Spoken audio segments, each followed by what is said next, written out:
এখন আমরা যখন চার্জার লাগাইছি এখানে, ঠিক আছে, চার্জার লাগানোর পরে কী হয়েছে, ভোল্টেজটা আমাদের সেকেন্ড মসফেটের কী পর্যন্ত আসছে, সোর্স পর্যন্ত, তাই না? সেকেন্ড মসফেটের সোর্স ইনপুট, সোর্স না, ইনপুটে আসছে, ইনপুটে আসছে। কিন্তু আমাদের কিন্তু প্রপারলি এখানে গেট হচ্ছে না, তাই না? এখন আবার 19 ভোল্ট গেট হয়েছে, এখন 19 ভোল্ট আইসে গেটে, ঠিক আছে। ওই যে ধরা ছোঁয়ার কারণে এরকম 19 ভোল্ট আইসে, ওই সময় কিন্তু আসে নাই। এখন দেখেন, এখন সিএলআরও কিন্তু 19 ভোল্ট মনে আইসে, ওই 19 ভোল্ট, তাই না? আইসে। তো এটা আমাদের ফার্স্ট মসফেটে ভোল্টেজ আসছে, ফার্স্ট মসফেটের ড্রেনে 20 ভোল্ট আইসে, তারপরে আউটপুটেও আসছে।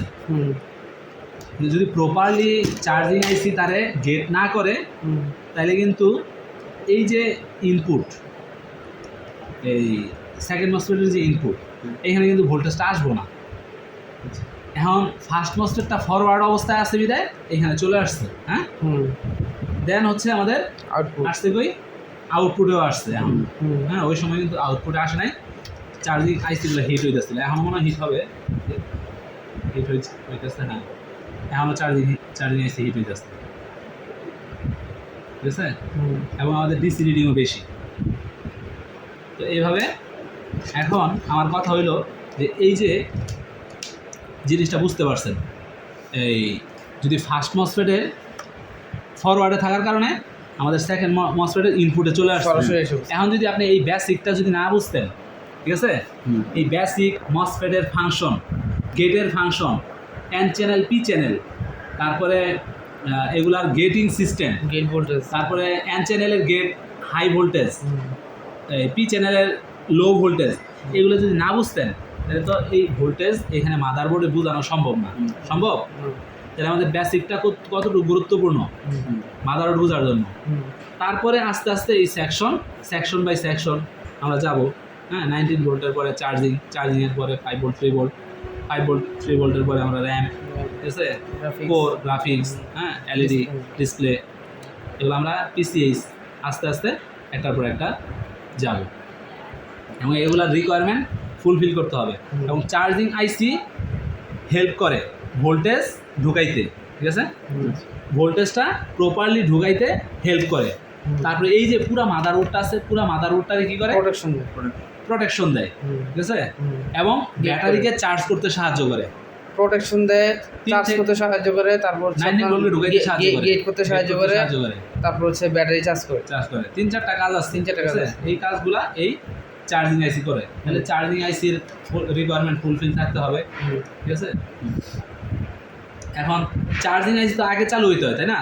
চার্জিং আইসি চালু হওয়ার জন্য আমাদের এই যে এই অ্যাডাপ্টার থেকে ভোল্টেজটা ঢুকছে, ঢুকে হয়তো ফার্স্ট মসফেট বা কয়েল পার হয়েই এই চার্জিং আইসির ভোল্টেজটা দিয়ে দিবে 19 ভোল্ট। কিন্তু 19 ভোল্ট দিয়ে কি আইসি চলে?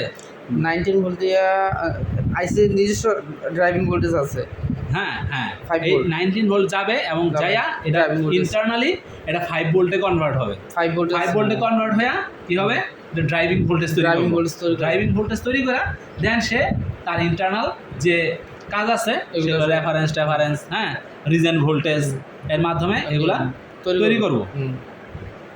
সেখান থেকে তৈরি হয়ে সে প্রপারলি আমাদের ফার্স্ট মসফেট এবং সেকেন্ড মসফেট গেট করবে, বা আমরা ব্লকিং বা সুইচিং মসফেট যেটারে বলি সেটারে গেট করব। গেট করলে আমাদের এই 5 ভোল্ট 3 ভোল্টের কাছে আসবে, 19 ভোল্ট আসবে এই সিএলআর হয়ে, তাই না?